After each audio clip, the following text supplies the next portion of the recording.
I just finished up my fourth term in the State House, representing Salem and formerly the town of Wyndham as well. And during my time there, I've been quite focused on helping to solve or alleviate the brain drain problem in our state. And what that's meant to me is finding ways that our economy can develop in globally relevant and economically sustainable ways, and to hopefully stem the out-migration of younger generations of people, because we have an aging population right now, and we have all of these things to recommend us, great quality institutions, both grade school and of higher ed, such as one right here. But I think that our job development is increasingly not keeping pace with the available workforce, and they tend to leave the state to look for jobs elsewhere. So in that aim, I've been focused on innovation, the innovation economy, the high-tech industry, and particularly healthcare, in transparency and also in the specialty sector. And the overarching goal is to be able to provide better health care at a lower cost for more people. And the way I see that can best be done is through regulatory reform that in many ways prevents development in those areas, and then also through efforts at transparency and, of course, tax policy, all things that make those particular ecosystems flexible and able to develop from those that want to get involved and offer options. So why I'm running for Congress is I feel, and the more I talk to people as I travel around the state and the 2nd District, from the healthcare area, also in agricultural issues and all sorts of economic engines we have in the state, they just feel as though the federal government is continually encroaching in their space and making their lives and their ability to do business, create jobs, expand, develop, all of those things increasingly harder. And that speaks to the larger picture, which is what I think is one of the most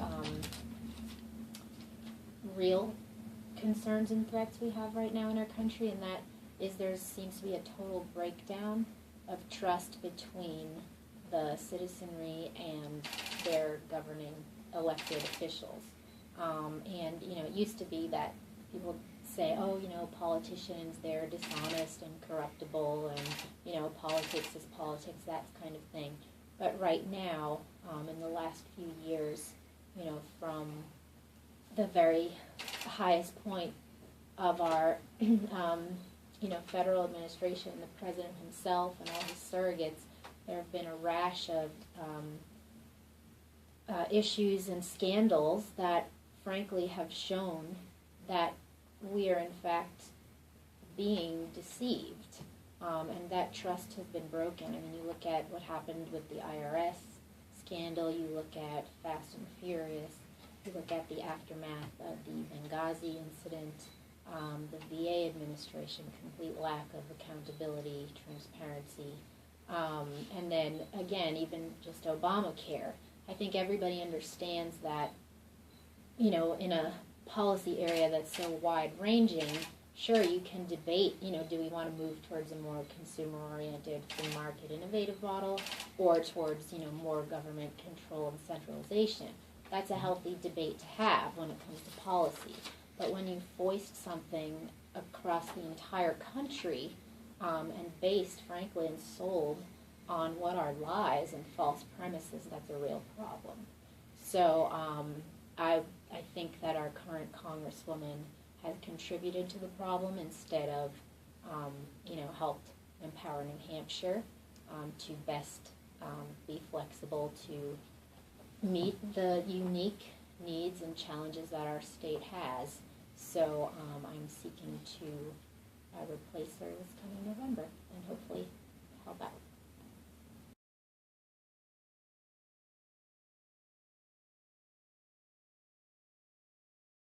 New Hampshire has a history of,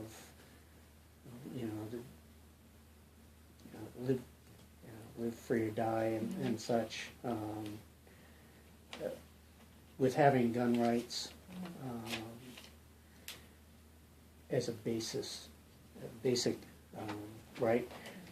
But I think everybody is kind of concerned with the rise in gun violence in the country. Do you see any opportunities for Congress to take measures to help protect people without infringing on gun ownership rights? Yeah, I think that's challenging because, if that's the goal, I think they tend to put any type of measure related to, firearms or guns in view of that. And so I think we end up in an area where we're reactionary a lot and end up, frankly, infringing on the rights of law-abiding citizens instead of actually making us safer and solving some of the underlying problems that I think contribute to the violence. I know that mental illness is something that a challenge our state has been facing, being sure to account for that, understand that issue, and then be prepared to be proactive about it. And I think that speaks to the national landscape as well. So we don't know necessarily that taking action and reacting to a tragedy by clamping down on some sort of specific part of a gun or access or whatever the case may be, we don't know that will prevent another tragedy from occurring. What we do know, to your point, is that we were granted certain rights as American citizens, and that is the right to own firearms and protect ourselves, our family, and our property. So that's the right that I think as an elected official it's my duty to put in the primary place of concern, and then we have to work as a society to alleviate and prevent more tragedies such as these. And I think, frankly, even the media contributes to it. There's a rash of copycat crimes every time something like this occurs, and so should we limit freedom of the press in these instances? I don't think so. So it's a very tricky balance. Can you see any specific steps being taken by Congress to address outside of gun regulation, whatever factors may be at play? To be honest, I don't know exactly what they have, because they, like I said, tend to, at least again in the media and when it's talked about, it seems as though they do rush directly towards the firearm, as the problem. But it's certainly, in other literature, there has been a greater awareness about sort of the disintegration of, society, substance abuse, loneliness, depression, all of these issues that I think younger populations are dealing with in this particular world that we're in right now. So I think there's a lot going on, but Congress as a whole, I think, has sort of been focused on the firearms.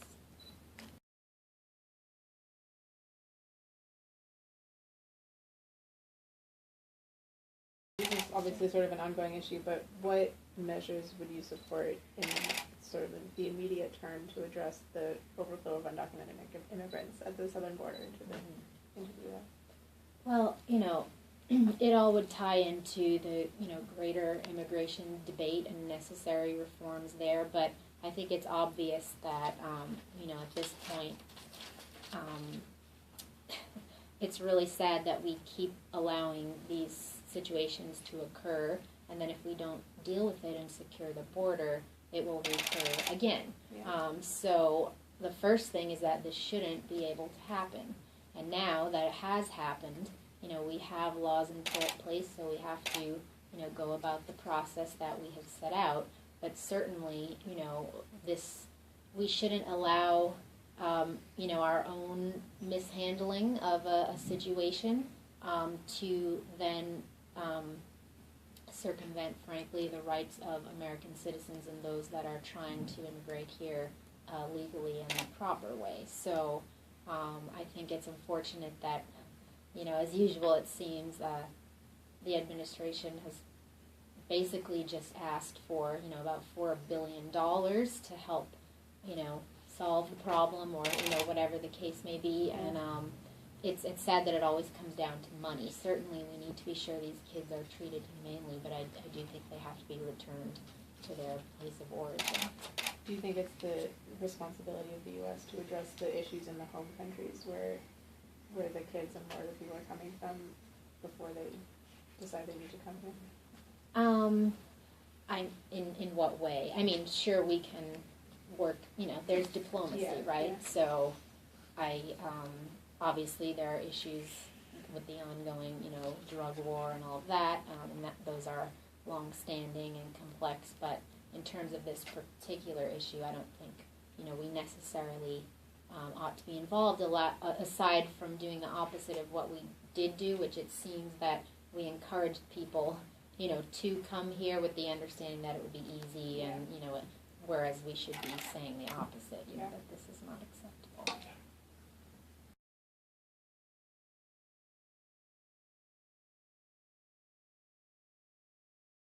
You to touch on a couple of other sort of foreign Sure. policy hotspots.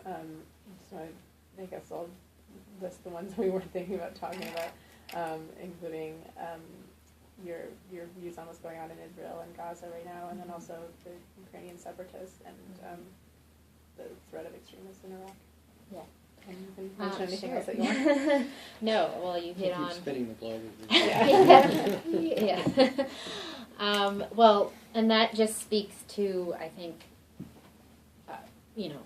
certainly in my lifetime, and I know that this comes from people, that are quite a bit older than me as well, that this is a time of almost unprecedented instability globally. I mean, it honestly feels as though things are going to hell in a handbasket, in so many parts of the world. And I think, unfortunately, we do have a role in that. The U.S., whether you like it or not, or want that position of responsibility or not, we are, a superpower, and we are a stabilizing force in the world. And so I think we have lended to the instability worldwide by lacking from our top leadership a sense of, clarity of purpose and understanding of our role in the world. President Obama started off his presidency by basically being, apologetic for all of the things that, the U.S. was involved in and, had mishandled, or whatever the case, may be, years before, and now has been, a bit hands-off until sort of pushed to get involved, like he did recently in Iraq with the airstrikes. And but I think it's caused three very very real concerns right now. One is the rise in international terrorism that we're seeing. Sure, it was Al Qaeda, now it's ISIS, which is apparently makes Al Qaeda look like child's play, which is really frightening. Then you have the rise of sort of other great powers and aggression, particularly on the part of Russia that you mentioned, but Russia and China. I think Russia under Putin is certainly one of the greatest, ones that is pushing the envelope. We saw it with the Republic of Georgia back a number of years ago, and now most recently with the Ukraine. He's basically thumbing his nose at us and seeing how far he can get without Europe that has their concerns about not playing friendly with Russia or being tough on them. But if we're not leading in that area, certainly Europe isn't going to help us out. And I think it's we need to through sanctions, which I know we have been putting some of those forward, but I really do think we have to put a stop to his continually aggressive posturing. And then we have Iran, which, again, they've been sort of laying low, I think, recently, but it's this continual push for us to be firm about sanctions and, prevent their uranium enrichment programs. And, if we just, the president seems to want to sometimes settle for, a bad deal over no deal whatsoever, but we really need to be sure that we are, staking out good deals and preventing them from, frankly, being able to wipe Israel off the map. So then that comes back to Israel and all our other, friends worldwide. Look, they need to know that, if you're a friend of America, if you share ideals of democracy and, freedom and religious liberty and all these things, we need to be there, for them. And I think, everyone that has spoken about this, international relations experts, they said that it's a real concern because foreign leaders, be they either, not necessarily friendly or are legitimate allies and friends, they don't really know where we stand, and I think that increases instability. Regarding Putin and his actions in Ukraine and Crimea, what action should the U.S. have taken in response to that? Or what could we still take? Right. Well, I mean, it's an ongoing situation, of course, and, it's not as though I have the benefit of all of the, foreign policy and military experts, so I really do read about this just like the rest of us, but I'm just saying that they keep pushing the envelope, they keep being dishonest, and we have seen the results of that. A civilian airliner, that's horrible. This should never be occurring, and they just continually keep looking to, increase their territorial expansion and power, and I think we're letting them do that. I don't know exactly what the answer is, but we need clarity on that from our administration. It sounds like you're saying you're not happy with what he's done, but you don't know you don't have a reaction as to what he should have done. Is that a fair characterization? Yeah, I'm not running for president. I'm trying to offer that things are increasingly destabilizing. Yeah. Russia is being an aggressor. Putin has gotten away, with many things now for a number of years, and so our administration, our president, needs to be clear about, he sometimes pretends he's clear. He puts a line in the sand and this and that, and then there's no follow through. So if you don't think Putin is watching that, he certainly is. So I'm just saying we need clarity of purpose, and we need to, make them understand that what they're doing is unacceptable. Experts should agree on what those proper steps are.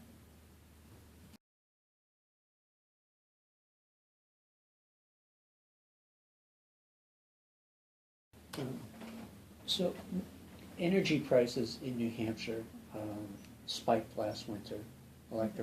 Electricity prices, gas prices are high. Most experts point to a lack of capacity to bring more energy into this area as one of the, if not the biggest issue. Can you talk a little bit about what your ideas on energy policy are, what types of energy we should be looking at, how we increase capacity, or lower prices for people? I tend to ascribe to the all of the above approach, which means we should just be empowering, the private market to be developing and innovating and exploring and, finding those things that are, efficient, cost-effective, and provide power. I think two of the things that, there are a few things being considered nationwide. The Keystone Pipeline is one, but as to what affects this area, I think, the Tennessee Pipeline has been being under consideration, and then the Portland Pipeline, which would provide transportation services to that, and that's, natural gas. That would be increasing capacity by, hundreds of thousands of decatherms, and, that would lead to, lower energy costs in this area. So, those seem to be some of the areas that people or, you know, the powers that be are looking at and considering, and the citizens, as far as the conversations I've been having, seem to be supportive of those possibilities.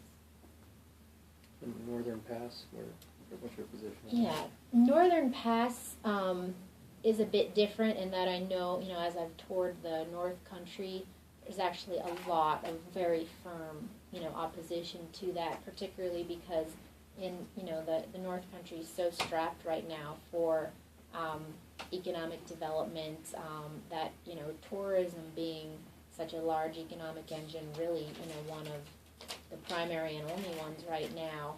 They're really concerned about the effect that that would have on the aesthetic quality of the area. And then, you know, there's the basic issue of private property rights. So, you know, they're concerned that they would see those, you know, their private property being taken or seized or abused or whatever the case may be. So there's a lot of opposition to that.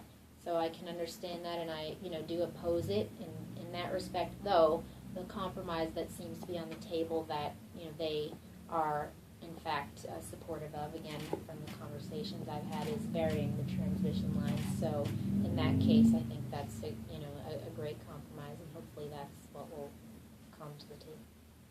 Now, the pipeline that would come in from the Tennessee pipeline down along just south of the New Hampshire border, you mentioned that.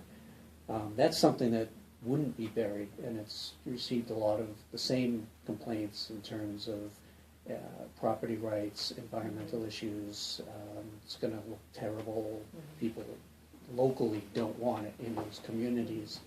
But you would support that, but not the Northern Pass? Well, I'm saying that, you know, as a possible, you know, production opportunity for natural gas and, you know, transportation, that would obviously be a way to do it. In terms of my role as a, you know, congressperson, if I were elected from New Hampshire, obviously I'm more concerned about, you know, the concerns of New Hampshire citizens necessarily, you know, than, you know, I haven't been talking to these other constituents in these areas that the Tennessee pipeline would affect. And frankly, this issue seems to be bubbling and, you know, percolating a little, you know, more as the weeks go by, so I'm sure I'll learn more about it. But, you know, I'll have to study that issue more. Sure. For sure. One other energy-related thing, a lot of the pipelines pushing natural gas now are finding abundant supplies through fracking. Do you have a particular thoughts on? I know that's a bit contentious in many areas. I think there's a lot of hyperbole, probably on both sides, but you know, I think it's something that should be considered, and, you know, if it is shown that it isn't, you know, egregiously harmful, you know, again, to whatever natural resources that it occurs in, and, you know, with horizontal drilling and shale and, you know, all of these new ways that they're finding to do things, I would imagine there's a lot going on with fracking as well that could make it be sure to be safe and efficient and useful.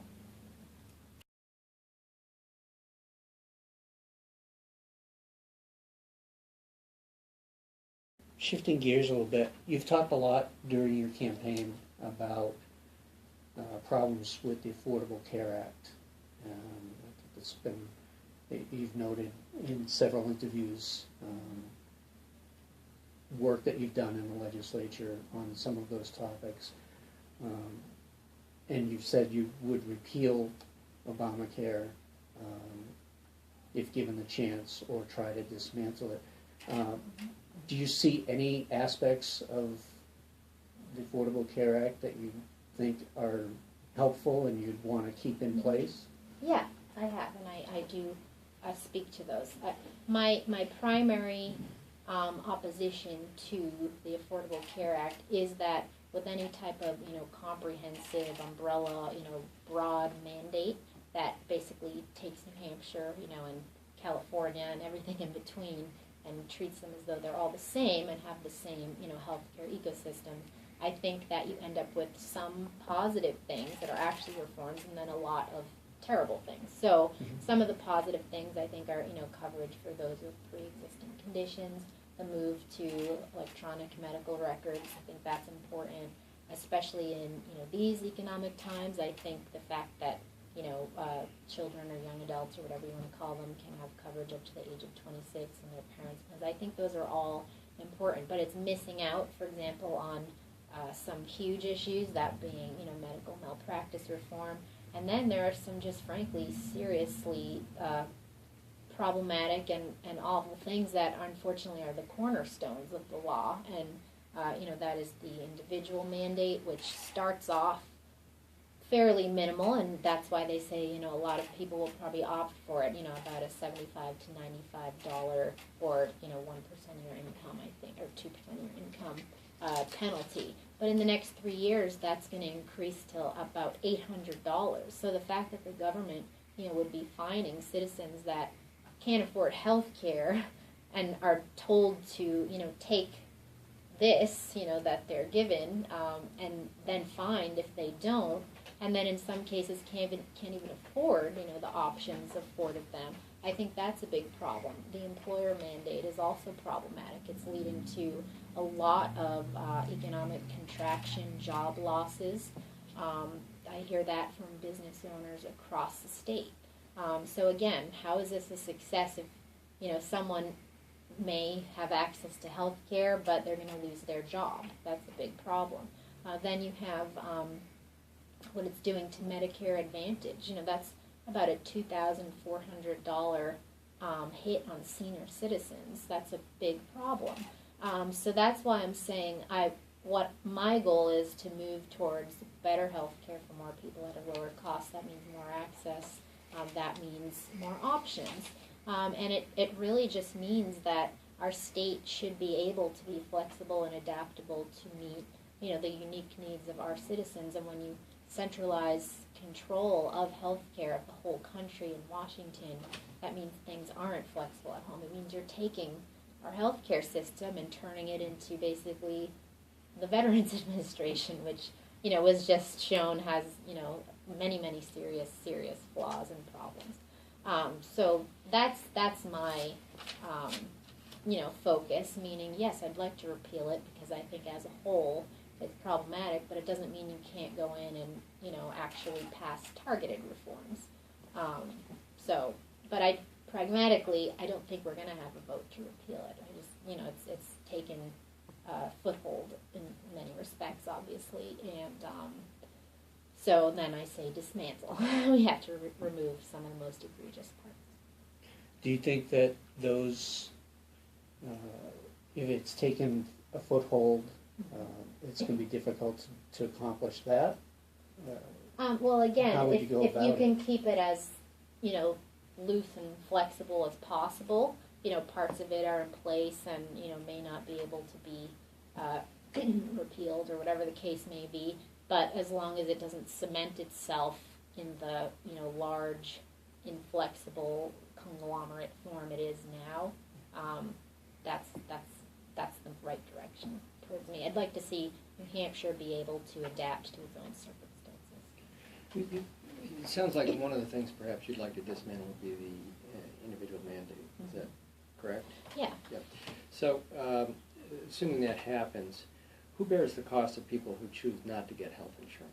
Do we end up like we do have in New Hampshire with uninsured motorist coverage for people who don't want to get auto insurance? Is that how society deals with it? I think, look, the more we increase and, increase access, just as, a general term, and then put people on something that, one, they aren't necessarily needing or using all of the aspects of coverage provided to them. A lot of people, especially those under the age of 30, all they really want is good catastrophic coverage. They're happy to pay out of pocket for most other things. They're not large consumers, if you will, of, hospital visits and doctor visits and that type of thing.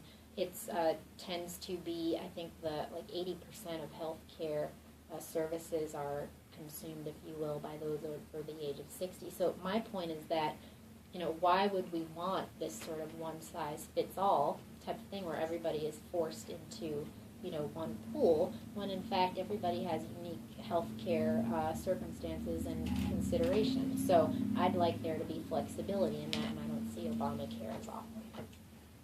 But it basically puts people into a marketplace and says you need coverage, but then it leaves it to private insurers to offer that coverage, and they can tailor plans to different constituencies. Well, let's hope it's going in that direction. But as of now, we've seen many people kicked off their insurance, other ones pushed into, a plan that either, they can't afford or they, don't want certain components of it. And, it's the state paying for it, the federal government paying for it, meaning us. It's seen as, unsustainable based on, a lot of reports. So, again, why do we need Obamacare to offer, all of these different plans when, as you just pointed out, okay, the private market can do it anyway. I think most people want insurance coverage, so why do we have to fine people, to force them to have it?